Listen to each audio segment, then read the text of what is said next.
तो इस video lecture में हम लोग पढ़ेंगे डियर स्टूडेंट्स एंगुलर एक्सेलरेशन के बारे में। ठीक है,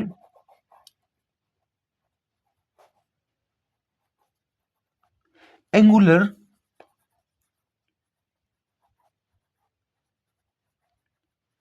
एंगुलर एक्सेलरेशन। ठीक है, एंगुलर एक्सेलरेशन को समझने की कोशिश करेंगे।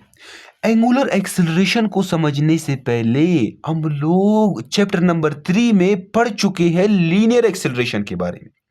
अच्छा, चैप्टर नंबर 3 में हम लोग पढ़ चुके हैं the rate of change of linear velocity. The rate of change of linear velocity, the rate of change of linear velocity, वो हमारे पास क्या था? लीनियर एक्सेलरेशन था। ठीक है, rate of change of linear velocity is called linear acceleration. अभी हम लोग पढ़ रहे हैं एंगुलर एक्सेलरेशन के बारे में। तो हम लोग एंगुलर एक्सेलरेशन को कुछ इस तरह डिफाइन करेंगे कि the rate of change of angular velocity, क्या? The rate of change of angular velocity. ठीक है, the rate of change of angular velocity is called angular acceleration. यहां तक समझ गए डियर स्टूडेंट्स?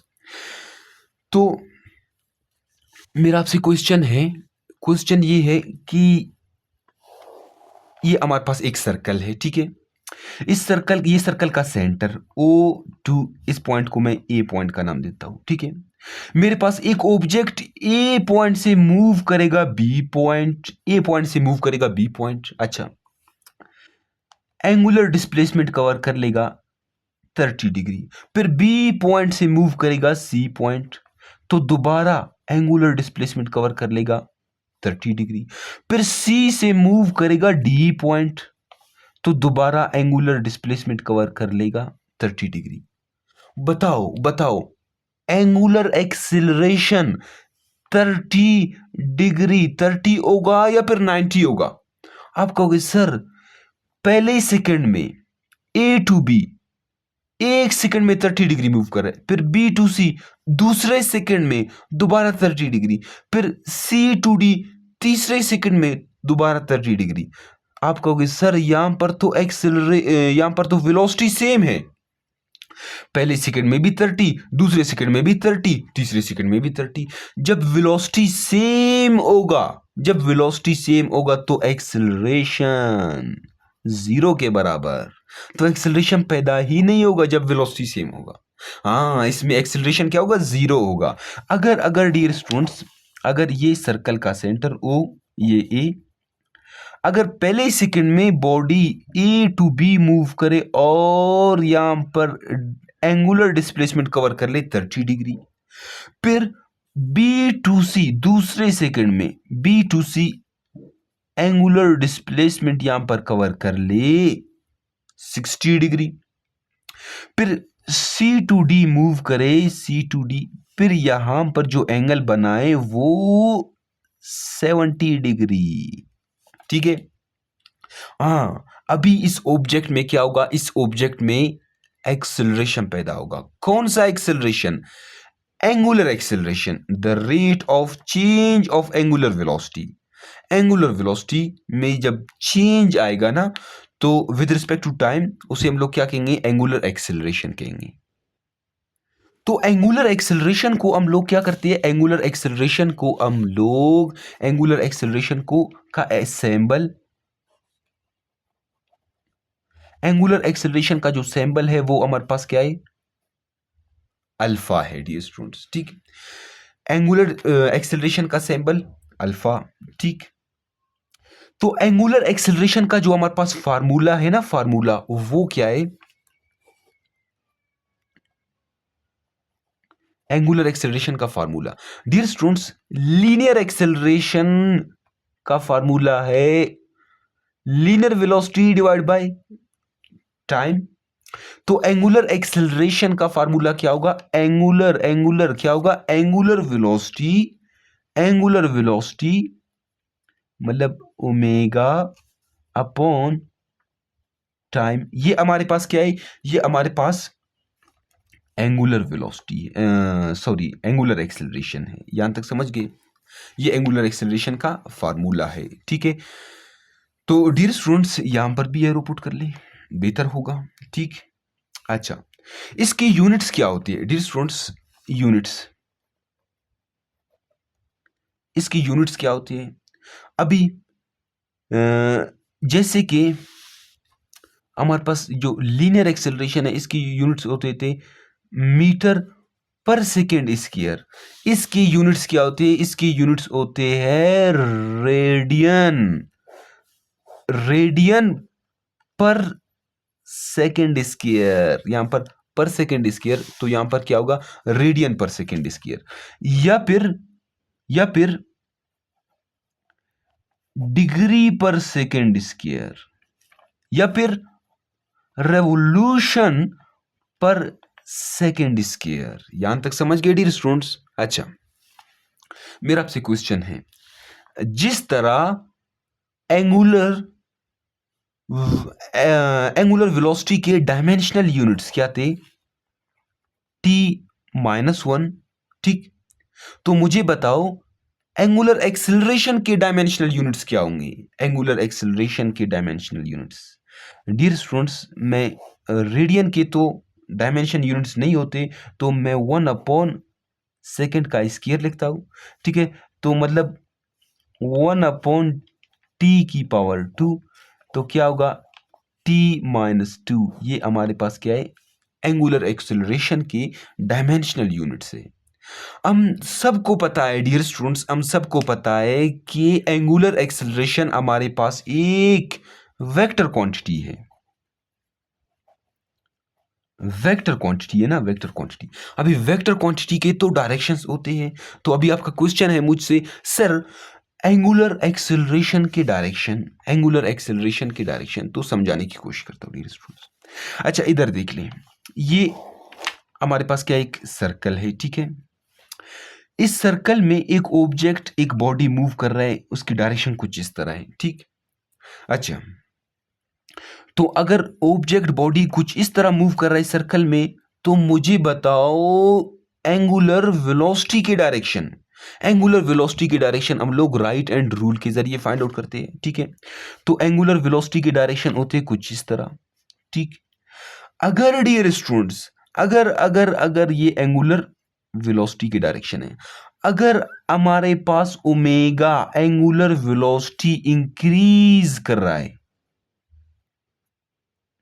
इंक्रीज कर रहा है, अगर इंक्रीज कर रहा है, तो जो एंगुलर वेलोसिटी के डायरेक्शन होती है वही वही वही एंगुलर एक्सेलरेशन के भी, एंगुलर एक्सेलरेशन की भी डायरेक्शन वही होती है, पैरेलल होती है।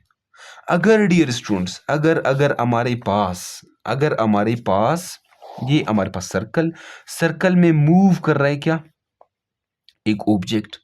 अगर ओमेगा, ओमेगा जो हमारे पास एंगुलर वेलोसिटी है वो डिक्रीज करे, ठीक है।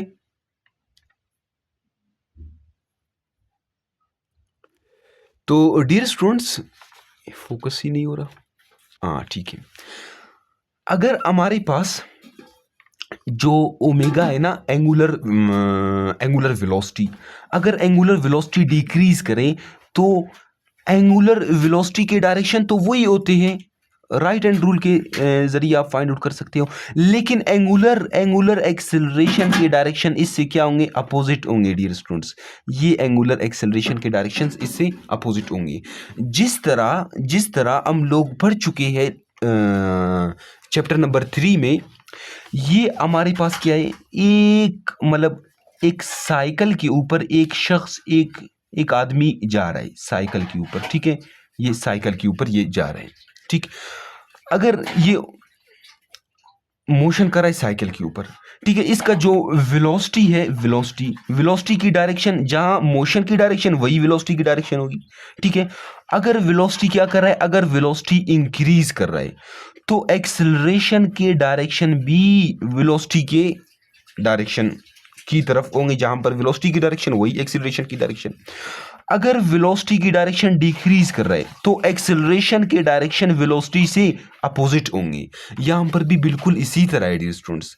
अगर हमारे पास ओमेगा जो एंगुलर जो ओमेगा हमारे पास जो एंगुलर वेलोसिटी है, अगर एंगुलर वेलोसिटी इंक्रीज कर रहा है तो एक्सेलरेशन के डायरेक्शन और एंगुलर हमारे पास जो एक्सेलरेशन है और एंगुलर वेलोसिटी दोनों क्या होते हैं, पैरेलल होते हैं। अगर ओमेगा क्या करे, डिक्रीज करे, तो फिर एंगुलर वेलोसिटी और एंगुलर एक्सेलरेशन एक दूसरे के एंटी पैरेलल होते हैं डियर स्टूडेंट्स। तो यहां तक समझ गए डियर स्टूडेंट्स। आपको याद है जैसे कि पिछले वीडियो लेक्चर में ना, पिछले वीडियो लेक्चर में हम लोगों ने पहले किस चीज़ के बारे में पढ़ा? पहले हम लोगों ने पढ़ा एंगुलर डिस्प्लेसमेंट के बारे में, फिर हम लोगों ने स्टडी की, फिर हम लोगों ने पढ़ा कि what is the relation between linear पहले हम लोगों ने पढ़ा एंगुलर डिस्प्लेसमेंट के बारे में, फिर हम लोगों ने पढ़ा कि what is the relation between linear displacement and angular displacement, मतलब आर थीटा। फिर उसके बाद हम लोग पढ़ चुके हैं किस चीज के बारे में, एंगुलर वेलोसिटी के बारे में। और एंगुलर वेलोसिटी का हम लोग रिलेशन पढ़ चुके हैं कि v is equal to R omega. अभी हम लोगों ने पढ़ा एंगुलर एक्सेलरेशन के बारे में। अभी हम लोग पढ़ेंगे कि what is the relation between linear acceleration and angular acceleration. ठीक है, अभी हम लोग पढ़ेंगे। ठीक है, तो डियर स्टूडेंट्स उम्मीद है आपको समझ भी आ रहा है और नजर भी आ रहा है। ठीक है, तो हम लोग पढ़ेंगे किस चीज के बारे में, relation between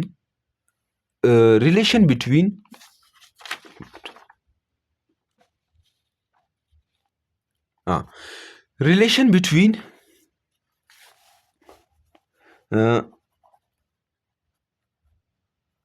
linear acceleration and angular acceleration. Relation between linear acceleration and angular acceleration मतलब हम लोग ये प्रूव करना चाहते हैं कि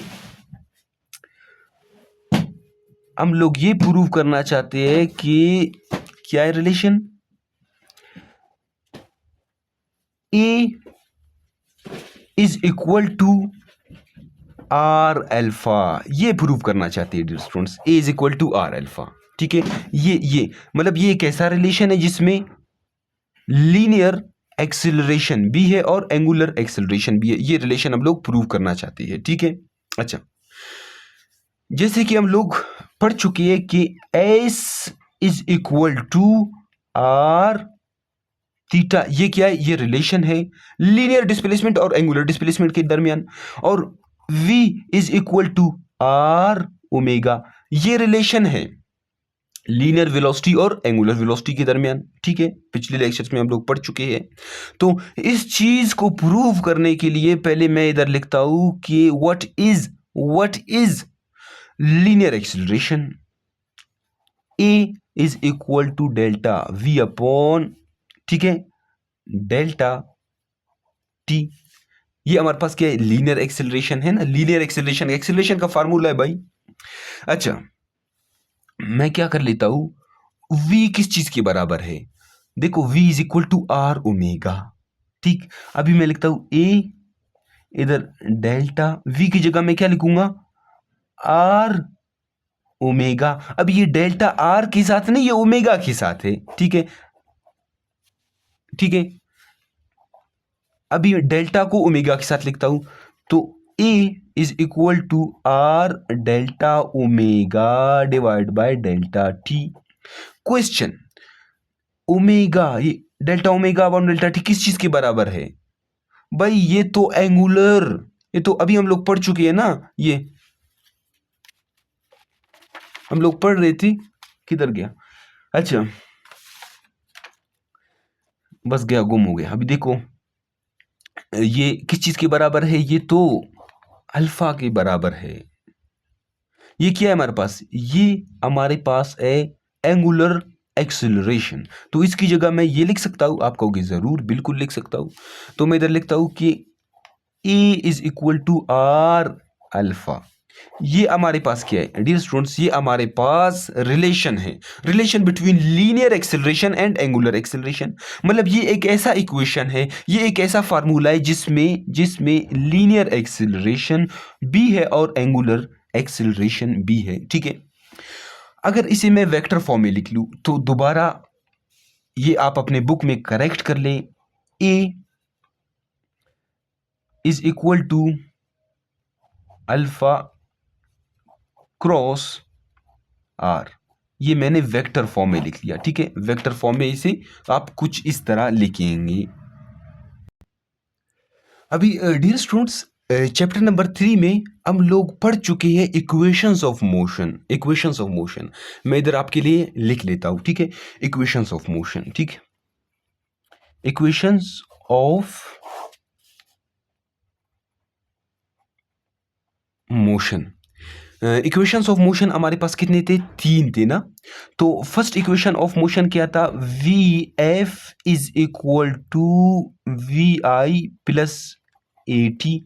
ये हमारे पास फर्स्ट इक्वेशन ऑफ मोशन था। ठीक, अच्छा हमारे पास सेकंड इक्वेशन ऑफ मोशन क्या था, सेकंड इक्वेशन ऑफ मोशन था S is equal to V I T plus half A T square. ये हमारे पास सेकंड इक्वेशन ऑफ मोशन था। और थर्ड इक्वेशन ऑफ मोशन क्या था, two A S is equal to V F का square minus V I का square.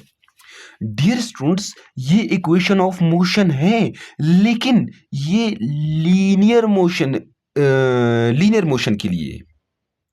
ठीक है, अभी हम लोग इक्वेशंस ऑफ मोशन स्टडी करेंगे for angular motion. Angular motion के लिए, ये तो लीनियर मोशन के लिए, ये इक्वेशंस ऑफ मोशन क्या है, लीनियर मोशन के लिए। When a body moves in straight line, तो ये इक्वेशंस ऑफ मोशन आप यूज करेंगे। ठीक है, अगर बॉडी सर्कल में मूव करे तो ये इक्वेशंस ऑफ मोशन आप यूज नहीं करेंगे। फिर हम लोग पढ़ेंगे इनको हम लोग क्या करेंगे, कन्वर्ट करेंगे किस चीज में, एंगुलर के लिए। ठीक है, अच्छा अभी हम लोग क्या करेंगे, इक्वेशंस ऑफ मोशन स्टडी करेंगे एंगुलर के लिए।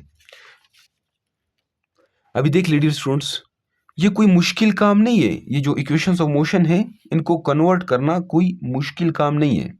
अच्छा, लेकिन शर्त ये है कि आपको आपको आपको आपको ये 3 रिलेशंस आने चाहिए। कौन से, S is equal to R theta, मतलब relation between linear displacement and angular displacement. v is equal to R omega, relation between linear velocity and angular velocity. अच्छा, और क्या था, a is equal to R alpha, relation between linear acceleration and angular acceleration. अच्छा अभी देखो ये first equation है ना, फर्स्ट इक्वेशन को मैं आपके लिए ड्राइव कर लेता हूं। ठीक, अच्छा मैं लिखता हूं कि V F is equal to V I plus A T.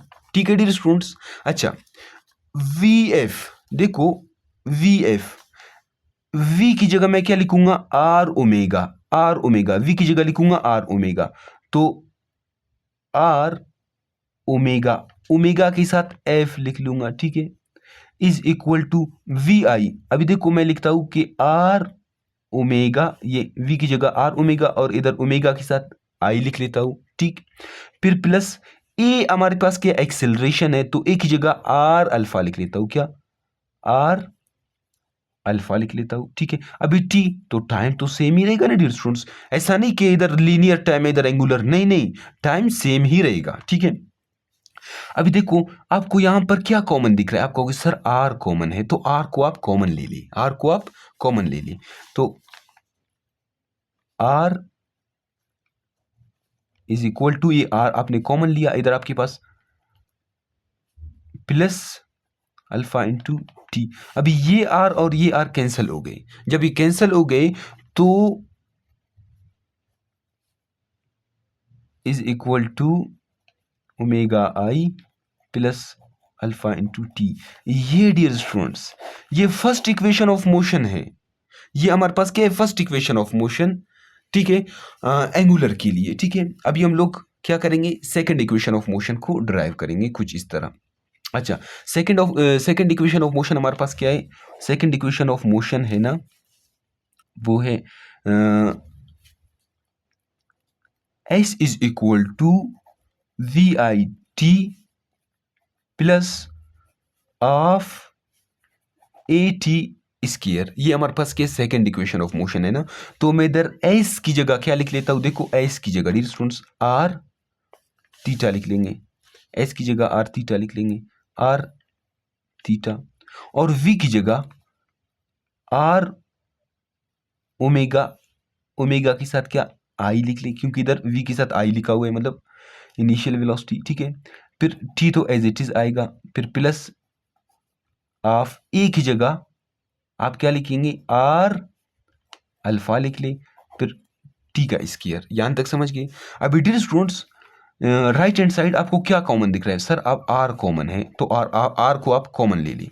Are को जब आप कॉमन लेंगे तो आर थीटा और ये omega I into T plus of, ठीक है, ये आर तो कॉमन चला गया ना, इंटू टी का स्क्वायर। अभी ये आर और ये आर क्या हो गए? कैंसिल हो गए। आपके पास जो सेकंड इक्वेशन आया फॉर एंगुलर वो है theta is equal to for angular motion T plus half alpha into T का स्क्वायर। ये है, ठीक है, फॉर एंगुलर, ठीक है। यहां तक समझ गए डियर स्टूडेंट्स? अच्छा, थर्ड इक्वेशन ऑफ मोशन को हम लोग ड्राइव करते हैं। ये कोई मुश्किल काम नहीं है, इसी वजह से मैं आपको जल्दी जल्दी करा रहा हूं। तो हमारे पास थर्ड इक्वेशन ऑफ मोशन वो क्या है? वो है two A S is equal to V F का स्क्वायर माइनस वी आई का स्क्वायर, ठीक है डियर स्टूडेंट्स। अच्छा, टू की जगह टू को एज इट इज लिखे, ए की जगह आप क्या लिखेंगे? ए की जगह लिखेंगे आर अल्फा, और एस की जगह लिखेंगे क्या? Are theta. ए की जगह आपने क्या लिखा? आर अल्फा लिखा, एस की जगह आर थीटा लिख लिया, ठीक है। अच्छा, फिर उसके बाद वी एफ की जगह क्या लिखेंगे? आर ओमेगा के साथ एफ लिख लेंगे, माइनस वी आई की जगह क्या लिखेंगे? आर ओमेगा के साथ आई लिख लेंगे। इधर भी आपके पास स्क्वायर, आर के ऊपर भी स्क्वायर, यहां तक समझ गए? इधर भी स्क्वायर, इसके ऊपर, क्योंकि स्क्वायर है ना, इसी वजह से। अच्छा, अभी आर स्क्वायर को कॉमन ले लें। अभी टू आर आर हो गए R square alpha into theta, ठीक है। आर स्क्वायर को आपने क्या लिया? कॉमन लिया। अभी वी एफ का square minus sorry W I का ओमेगा एफ का स्क्वायर ओमेगा आई का स्क्वायर। यहां तक समझ गए? ये आर स्क्वायर और आर स्क्वायर क्या हो गए? कैंसिल हो गए। अभी two alpha theta is equal to omega F का स्क्वायर माइनस ओमेगा आई का स्क्वायर। ये है third equation of motion for angular motion के लिए, ठीक है स्टूडेंट्स।